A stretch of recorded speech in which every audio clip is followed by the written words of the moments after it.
Pemirsa, pengunduran diri Gibran Rakabuming Raka sebagai wali kota Solo hanya berjarak 3 bulan menjelang pelantikan dirinya sebagai wakil presiden terpilih.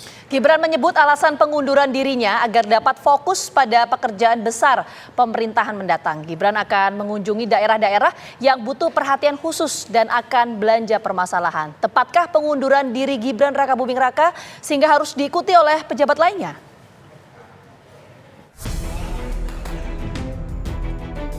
Gibran Rakabuming Raka secara resmi telah mengundurkan diri dari jabatan wali kota Solo dalam rapat paripurna DPRD Solo. Gibran menyebut alasannya mundur sebagai wali kota periode 2021-2026 karena telah ditetapkan sebagai wakil presiden terpilih dalam pemilihan umum 2024. Gibran akan fokus pada pemerintahan ke depan dengan mengunjungi sejumlah daerah yang butuh perhatian khusus dan akan belanja permasalahan agar dapat dicarikan solusinya. Setelah mengajukan pengunduran diri ini, saya akan lebih fokus untuk berkunjung ke tempat-tempat yang perlu atensi khusus, sekaligus sekali lagi belanja masalah. Gibran Rakabuming Raka mundur dari jabatannya sebagai wali kota Solo lebih cepat dari masa jabatannya. Analis politik Ujang Komarudin menilai pengunduran diri Gibran yang lebih cepat dianggap kurang elok karena masih banyak tugas yang harus diselesaikan sebagai wali kota. Namun pengunduran dirinya dari wali kota Solo merupakan hak bagi Gibran Rakabuming Raka. Tapi juga bisa jadi punya tujuan lain. Ya mungkin ada problem, ada persoalan, ada masalah yang kita tidak tahu sehingga Gibran bisa mundur. Tetapi apapun itu, ya itu menjadi hak dari Gibran. Karir politik Gibran Rakabuming Raka dimulai sejak dilantik sebagai wali kota Solo pada 26 Februari 2021. Di usia terbilang muda 33 tahun, putra Presiden Joko Widodo ini memimpin kota kelahirannya setelah berhasil meraup 86% suara saat maju dalam pemilihan wali kota. Selama 3 tahun memimpin, Gibran berhasil menorehkan sejumlah prestasi. Namun menjelang pelantikan sebagai wakil presiden terpilih, Gibran memutuskan mundur lebih awal sebagai wali kota Solo. Gibran beralasan ia harus fokus mempersiapkan diri sebelum pelantikan pada 20 Oktober 2024 mendatang. Tepatkah langkah Gibran mundur sebagai wali kota Solo dan akan fokus pada pemerintahan Prabowo Gibran mendatang? Tim TV One mengabarkan.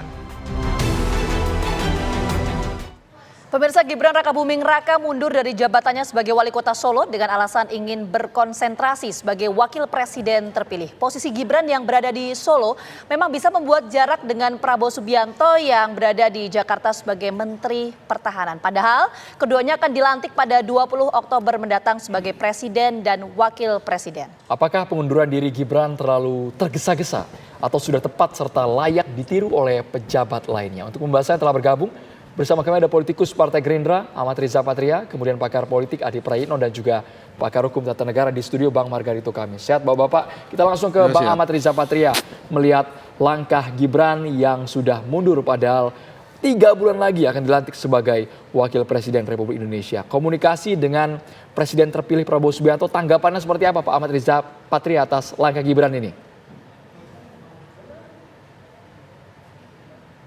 Boleh di-unmute Bang audionya?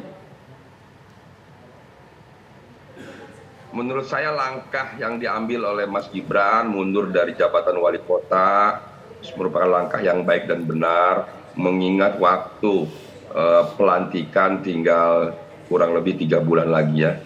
Ini kan bukan hanya sekedar menghadapi waktu pelantikan ya. Waktu pelantikan itu kan seremoninya apa sih yang disiapkan, pakaian dan lain-lain kan. Tapi yang penting disiapkan itu kan menyusun kabinet. Tentu Mas Gibran sebagai wakil presiden terpilih terlibat aktif dalam penyusunan kabinet ke depan, mendampingi Pak Prabowo sebagai presiden terpilih. Jadi saya kira ini langkah yang baik, langkah yang tepat, dan tentu harapannya Mas Gibran sudah bisa lebih banyak berada di Jakarta, ya, tidak lagi di Solo, untuk dapat berinteraksi dengan presiden terpilih Bapak Prabowo dan juga dengan partai-partai koalisi pendukung untuk bersama-sama memastikan ya struktur, format kementerian ke depan dan personalia atau orang-orang nanti yang akan duduk ya di kementerian sebagai menteri, wamen dan lain-lain, dan juga menyepakati program-program ke depan. Jadi saya kira banyak hal yang harus dikerjakan sebagai wakil presiden ke depan bagi Mas Gibran, dan sudah waktunya Mas Gibran harus lebih banyak berada di Jakarta. Oke, Bang Riza, apakah pengunduran diri Gibran ini sudah sempat konsultasi komunikasi ke Pak Prabowo sebelumnya? Ya, saya tidak tahu persis ya, tapi saya yakin hal itu pasti dikomunikasikan ya. Tidak mungkin Mas Gibran mengambil langkah-langkah strategis tidak dikomunikasikan, setidaknya diberitahu ya. Saya kira dalam rangka memberikan dukungan, kepastian untuk persiapan pelantikan dan juga nanti pengumuman menteri-menteri, kehadiran Mas Gibran menjadi penting. Dan inisiatif Mas Gibran untuk mundur 3 bulan sebelumnya, saya yakin dikomunikasikan dengan presiden terpilih, bahkan mungkin dengan beberapa pimpinan parpol lainnya di koalisi, dalam rangka agar kehadiran Mas Gibran bisa lebih banyak di Jakarta untuk secara bersama-sama mengambil langkah-langkah strategis dalam rangka pelantikan dan penyusunan kabinet ke depan. Kita ke Mas Adi Praitno, apakah Mas Adi melihatnya ini murni inisiatif Gibran karena ingin menyiapkan pelantikan fokus ke depan, atau hanya sebatas gimmick politik dari sang wakil presiden terpilih ini, Mas Adi Praitno? Kalau saya melihat ini justru bagian dari inisiatif yang pastinya dikonsultasikan dengan Jokowi sebagai presiden yang sekaligus sebagai orang tuanya Gibran. Karena kita tahu kan bahwa mentor utama dari Gibran ini adalah Pak Jokowi. Jadi wajar kalau kemudian mundurnya ini dikaitkan dengan soal bagaimana kemungkinan Gibran mempersiapkan segala sesuatunya sebagai calon wakil presiden terpilih untuk memuluskan masa transisi politik ya, peralihan kekuasaan politik dari Jokowi ke Prabowo. Karena kalau Gibran masih ada di Solo, tentu komunikasi politik dengan Prabowo, komunikasi politik dengan partai-partai pengusung terutama yang ada di Kim itu agak sedikit terkendala. Terlebih misalnya posisi Gibran sebagai wali kota Solo dalam banyak hal akan disorot karena dinilai dalam tanda kutip gitu ya, lebih banyak urus terkait dengan postur kabinet di masa yang akan datang. Jadi mundur ini sebenarnya langkah yang cukup tepat untuk memudahkan bagaimana Gibran itu melakukan akselerasi politik, berkonsultasi terkait dengan hal-hal apa saja yang memang harus dilakukan untuk mempercepat masa peralihan kekuasaan politik ini. Kalau mau jujur sebenarnya Vita dan Andrew, sejak lama publik itu berharap Gibran mundur, terutama dalam masa kampanye Pilpres. Karena memang ini untuk menghindari abuse of power. Tapi apapun itu, saya menduga memang ini sebagai upaya gerak cepat dari Gibran yang saya kira memang sudah bisa memastikan dalam 3 bulan ke depan, khususnya tanggal 20 Oktober dilantik sebagai wakil presiden pendamping Prabowo Subianto. Karena prakondisi Gibran sebagai wakil presiden kan sudah mulai kelihatan. Misalnya dulu belusukan ke Surabaya, ngasih buku, ngasih susu gratis, kemudian belusukan di Jakarta, di berbagai tempat di Semarang dan seterusnya. Jadi dalam konteks inilah sepertinya negosiasi politik, kemudian rekonsiliasi politik, hal-hal yang lain terkait dengan persiapan pelantikan 20 Oktober itu sangat mungkin akan segera dilakukan. Apalagi posisi Gibran bukan sebagai pejabat publik lagi, ini semakin memudahkan bagaimana Gibran ini mulai menyusun batu bata soal kemungkinan Mas Adi, ke depan. itu tadi yang disampaikan oleh Mas Adi bahwa langkah Gibran tengah menyusun ya, terlibat dalam pembentukan postur kabinet dan lain sebagainya. Kita tangkap poinnya, kita menuju ke Bang Margarito. Bang Margarito, artinya ini kan sebetulnya masih ada waktu 3 bulan lagi menuju pelantikan ya. Tapi apakah di dalam perspektif hukum tata negara dijelaskan secara spesifik ada aturan khusus seseorang ini harus mundur dari jabatannya sebagai kepala daerah? Atau seperti apa sebetulnya? Di tatanan hukum kita dimungkinkan kepala daerah mundur di tengah masa jabatan. Pasal 78 Undang-Undang 3 2014 itu memungkinkan itu. 78 ayat 1 huruf B. Gubernur, bupati, wali kota itu bisa berhenti karena meninggal, mengundurkan diri atas usulnya sendiri atau diberhentikan. Nah, dia pakai yang ayat huruf B-nya ini. Jadi dimungkinkan untuk diberhenti di tengah jabatan. Alasan spesifiknya apa, Bang? Nah, memang di undang-undang itu tidak disebut apa alasan spesifik. Karena itu pertimbangannya sangat tergantung pada dia. Tetapi memang karena dia mengusulkan untuk berhenti, maka reasonabilitas dari alasan itu mesti ditakar oleh DPRD. Menarik. Nah itu yang sebenarnya dalam kasus ini saya tunggu apa sikap DPRD Solo gitu ya. Ujungnya menyetujui Bang, kami lihat. Nah tadi siang sebelum saya kesini saya ngecek ternyata DPRD Solo menyetujui usulan berhenti dari Gibran ini gitu. Jadi selesai masalahnya. Tinggal penetapan dari Menteri Dalam Negeri. Oke, tapi artinya apakah kemudian misalnya untuk pejabat lain ini boleh berhenti misalnya ketika hari H pelantikan atau sebelumnya atau bagaimana aturan spesifiknya? Tidak. Untuk gubernur, bupati, wali kota itu dia dapat berhenti kapan saja kalau dia mau.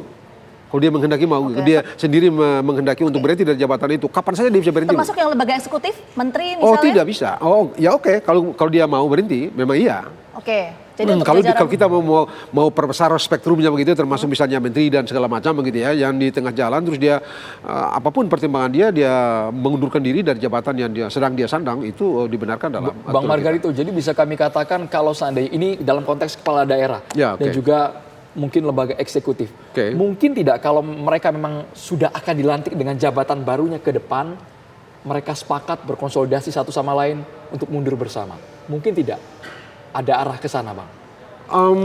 Politik ya, saya tidak dapat memprediksi itu soal politik, mungkin Adi atau siapa yang bicara begitu ya. Tapi secara hukum setiap pejabat diberi hak untuk berhenti di tengah jalan atas inisiatifnya sendiri. Oke, itu diatur di dalam undang-undang. Kita merujuk ke Bang Riza. Bang Riza, begini, kalau kita melihat di awal pemerintahan Pak Jokowi di 2014, itu kan disiapkan tim transisi ya, untuk menyiapkan implementasi visi misi pemerintahan ke depan. Apakah di pemerintahan Pak Prabowo, Mas Gibran nanti juga disiapkan tim transisi ini? Iya tentu Pak Prabowo menyiapkan ya tim bersama dengan partai-partai koalisi untuk memastikan ya, tidak hanya struktur tapi juga nomenklatur, dan pada akhirnya nanti tentu akan menyiapkan menteri-menteri yang diyakini memiliki integritas, kompetensi yang dapat memastikan program-program kampanye yang sudah dijanjikan dan disusun dapat terlaksana dengan baik. Jadi sekali lagi Pak Prabowo itu tidak hanya orang yang baik, yang cerdas, bijaksana, tapi juga negarawan. Artinya apa? Artinya semua didiskusikan dengan wakil presiden terpilih, dengan pimpinan partai koalisi, bahkan dengan tokoh-tokoh yang lain, bahkan kami di internal juga dengan jajaran pengurus sampai tingkat daerah. Jadi semua kebijakan-kebijakan yang diambil oleh Bapak Prabowo sebagai ketua umum itu selalu didiskusikan, didialogkan, dan beliau selalu ingin mendengar aspirasi dari bawah, arus bawah, dan minta pendapat sebelum memutuskan. Jadi itulah, sekalipun mungkin beliau meyakini suatu keputusan yang diyakini beliau sangat tepat dan baik, beliau tetap ingin tahu dan mendengar apa yang menjadi harapan, aspirasi dan keluhan daripada kader-kader partai. Dan sekarang tentu sebagai presiden terpilih, beliau pasti mendengarkan semua keluhan, harapan dan keinginan seluruh rakyat Indonesia. Bang Riza, Pak Prabowo juga sudah menyiapkan tim khusus untuk masalah transisi pemerintahan ini. Tapi apakah dengan mundurnya Gibran akan lebih mudah berkonsentrasi, berinteraksi, mengingat Prabowo juga masih menjabat sebagai Menteri Pertahanan? Sesaat lagi Bang Riza ditanggapi hanya di Kabar Petang pemirsa.